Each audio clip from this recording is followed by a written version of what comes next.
L'UNOX, c'est à partir de lundi prochain à Nice et BFM Climat sera sur place pour vous faire vivre l'événement. Mais on va planter le décor dès aujourd'hui pour comprendre en quoi la préservation des océans est aussi un sujet économique. On voit ça avec nos invités aujourd'hui. Bonjour Cédric Batter. Bonjour, merci d'être avec nous. Merci à vous d'être là aujourd'hui sur le plateau de BFM Climat.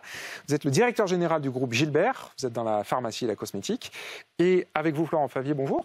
Bonjour. Merci d'être là aujourd'hui. Vous êtes le copilote du parcours océan de la Convention des entreprises pour le climat. Évidemment, la CEC, on vous connaît bien dans BFM Climat. Cédric Batter, je commence avec vous, le chef d'entreprise. Pour qu'on comprenne bien de quoi on parle, en quoi la préservation des océans, c'est un sujet pour vous, pour votre business, pour la pérennité de votre entreprise? La préservation des océans est essentielle et plus généralement le cycle de l'eau. Mais dans les océans, le cycle de l'eau est plus large, comprenant les glaciers, les fleuves, l'eau au sens large avec les océans. Ce qu'elle a absolument cœur par rapport à l'activité des laboratoires Gilbert.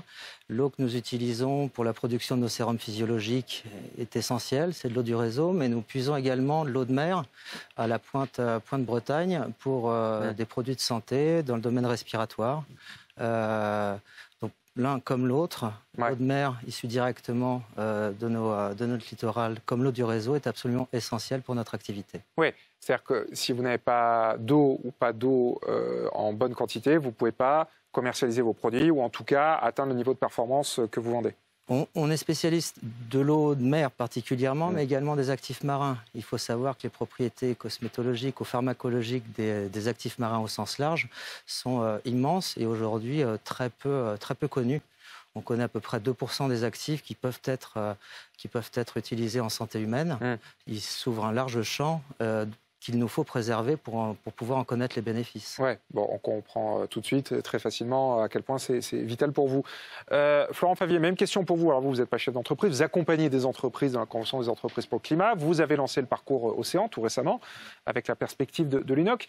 Qu'est-ce que vous observez au sein de ce parcours? Et puis surtout, est-ce que toutes les entreprises, comme celle de Cédric, ont bien compris l'enjeu vital que représentent les océans? Ou est-ce qu'il y a des gens à qui il faut expliquer et convaincre?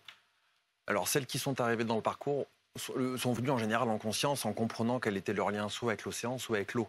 Les deux sont de toute façon liés. Mais pour répondre un peu à votre question d'avant, en fait, finalement, si on ne se rend pas compte que sans océan, il n'y a pas de vie sur Terre, on comprend de toute façon l'importance de préserver, parce que sans vie sur Terre, il n'y a pas d'économie. Donc, bien sûr, l'économie est un facteur important, mais à la racine du problème, il y a quand même comment on fait pour vivre sur Terre si l'océan est dégradé, si l'océan ne fonctionne pas comme il devrait fonctionner. Non, là, ce que vous dites, effectivement, c'est absolument fondamental. Mais est-ce que toutes les entreprises veulent endosser cette responsabilité? C'est-à-dire, m'occuper de mon business, ok, c'est mon devoir, mais sauver la planète, j'ai peut-être pas le temps. Il s'agit en fait de bien comprendre que son business, d'une manière ou d'une autre, est lié au cycle de l'eau ou à l'océan. Qu'on le veuille ou non, dans les déchets, dans le nettoyage qu'on peut faire de ses bâtiments, dans la façon dont on va aussi apporter de la nourriture à ses collaborateurs, à un moment donné, l'océan est là.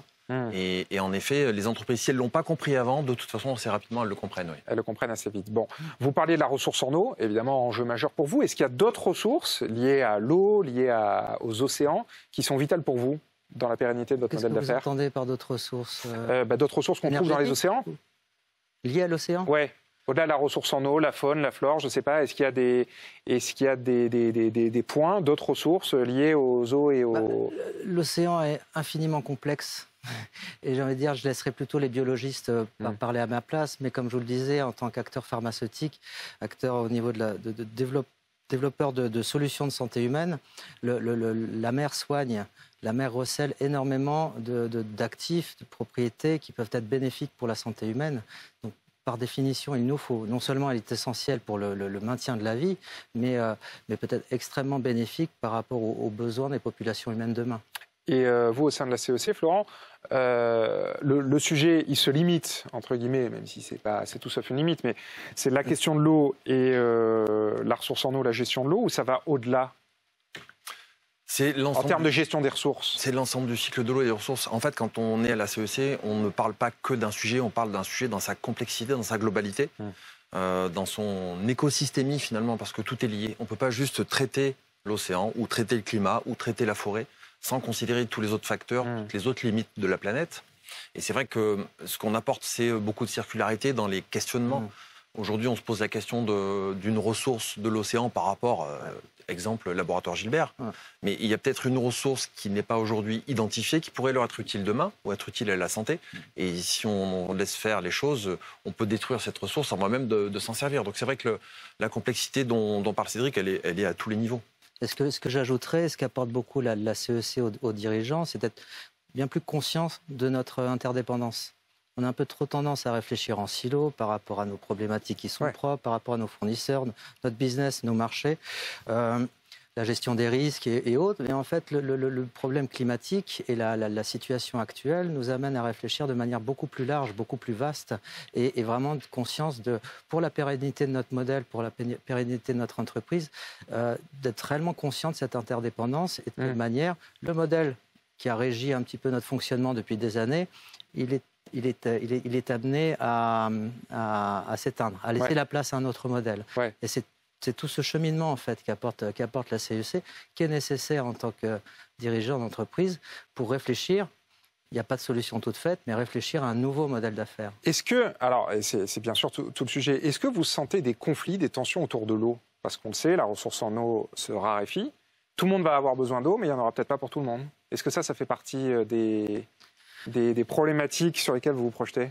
Les problématiques, elles sont déjà très prégnantes. Des confrères et concurrents se sont vus imposer par le préfet l'arrêt de l'alimentation en eau pour leur usine. Parce que la gouvernance de l'eau avait plutôt affecté cette ressource qui s'est raréfiée vers les agriculteurs.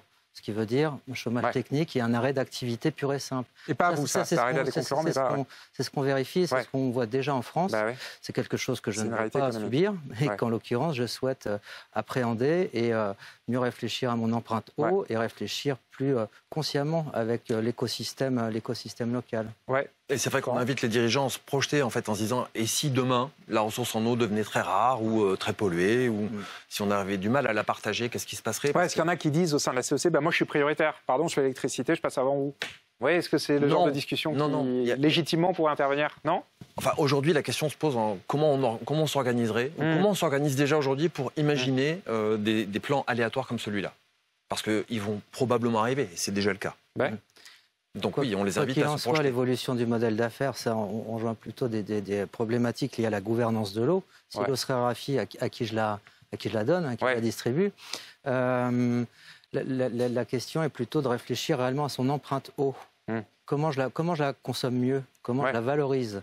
Comment je réfléchis à mon empreinte? Et alors justement, qu'est-ce que vous faites dans votre entreprise? Qu'est-ce que vous avez commencé à mettre en place comme bascule du modèle d'affaires? On a commencé à mettre en place, typiquement, outre la valorisation de l'eau en tant qu'ingrédient par rapport à la sphère respiratoire, la décongestion nasale, ce genre de choses, ou les catégories pédiatriques, où là c'est ma spécialité en tant qu'acteur pharmaceutique.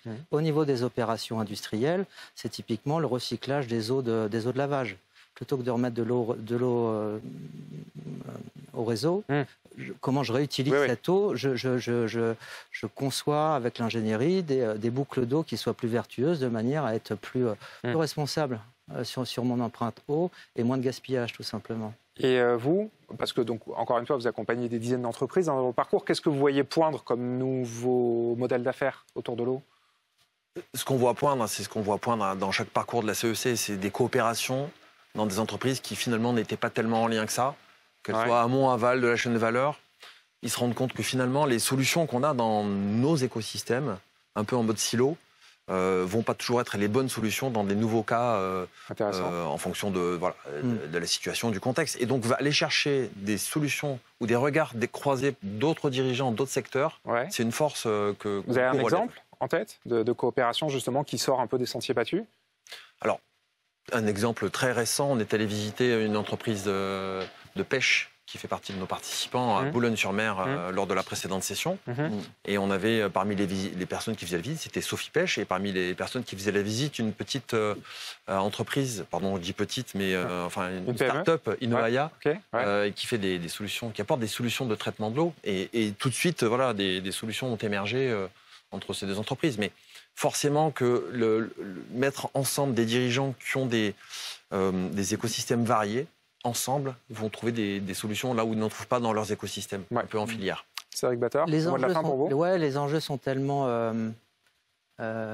essentiels et imminents qu'il faut effectivement sortir du silo. Il faut prendre de la hauteur et réfléchir ensemble sur le plan d'un territoire ou sur le plan d'une filière, de manière à adresser ces enjeux plutôt collectivement.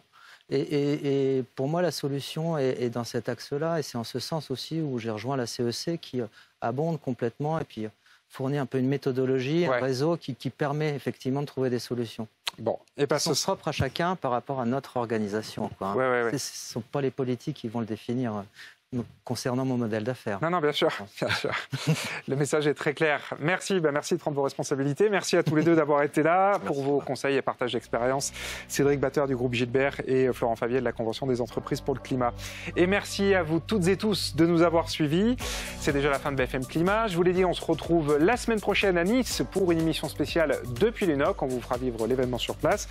Et d'ici là, on garde contact comme toujours sur notre appli BFM Business en podcast, sur les réseaux sociaux, sur notre site internet, bref, de partout. Allez, très bonne journée, à très vite. BFM Climat, l'émission sur BFM Business.